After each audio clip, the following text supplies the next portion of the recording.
வணக்கம், என் பேர் காவியா.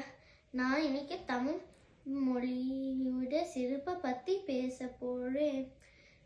தமிழ் மொழி உலகத்தில் பழமையான மொழி.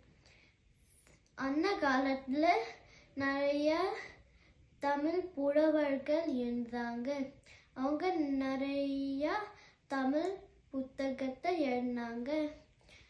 அதில் பழமையான ஒன்று திருக்குறள். திருக்குறள் திருவள்ளுவர் எழுதினாரு. அடுத்தது ஆத்திச்சூடி. ஆத்திச்சூடி ஔவையார் எழுதினாங்க.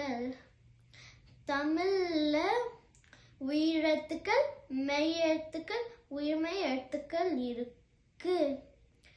தமிழ் மொழி நம்மளுக்கு நிறைய தமிழ் பண்டிகைகளை கொடுத்துருக்கு. தீபாவளி, நவராத்திரி, தமிழ் புத்தாண்டு, பொங்கல் எல்லாம் கொடுத்துருக்கு. தமிழ்நாட்டில் மட்டும் பேச மாட்டாங்க. இலங்கை, சிங்கப்பூர், மலேசியாலையும் பேசுவாங்க. நம்ம தமிழ் பேசினா படித்தா நம்மளோட தமிழ் மொழி வளரும். நம்ம தமிழ் படிக்கிறதுக்காரனுக்கு